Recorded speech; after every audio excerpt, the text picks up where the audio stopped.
Ike, do you realize this is the very first time we've been together in my country? Do you realize I haven't kissed you in over an hour?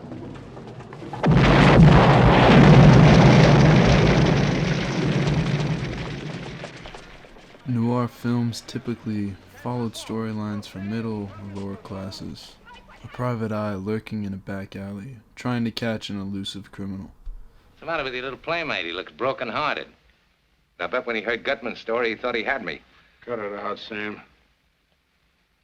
Well, should we be getting down to the hall?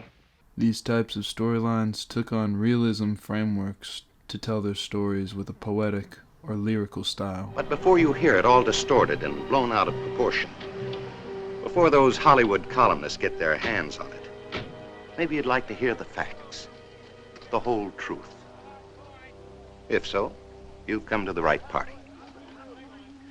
You see, the body of a young man was found floating in the pool of her mansion, with 2 shots in his back and 1 in his stomach.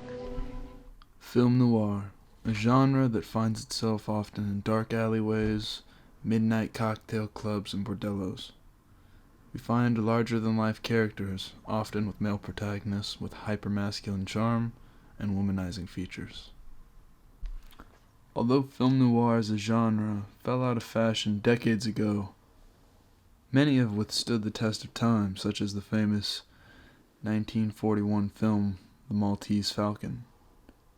Others have seen a resurgence in interest thanks to the Turner Classic Movies program, Noir Alley, which broadcasts a noir film every week.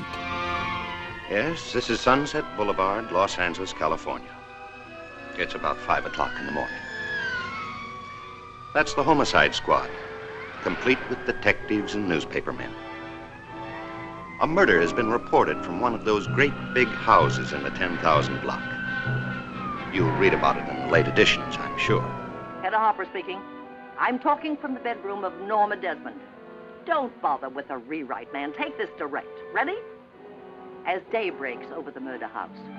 Yes, you'll read the big black headlines about Norma Desmond and this Hollywood scandal. But you'll never read the true story about the rest of us who were part of it. Me, for instance, Joe Gillis, a promising young writer from Dayton, Ohio. In the eyes of the audience, film noir brings out the worst in people in all the right ways. The genre glorifies murder, prostitution, and many other seedy activities and vices. A character needs to be constantly cool, calm, and collected, ready to have a gun stuck in their face at any moment, only to laugh it off. Or stay rigid as you must. If you were awake. Oh, Vic, honey, do what the doctor says. Shut up, you. Okay. So I gotta go to sleep. Keep the gun on him. One false move and you let him have it. Get me? Yeah. Sure, Vic. You'll be all right. I'll see to that. You hear that, Doc? She'll do it, too. Further than that, you don't know where your son is. I do.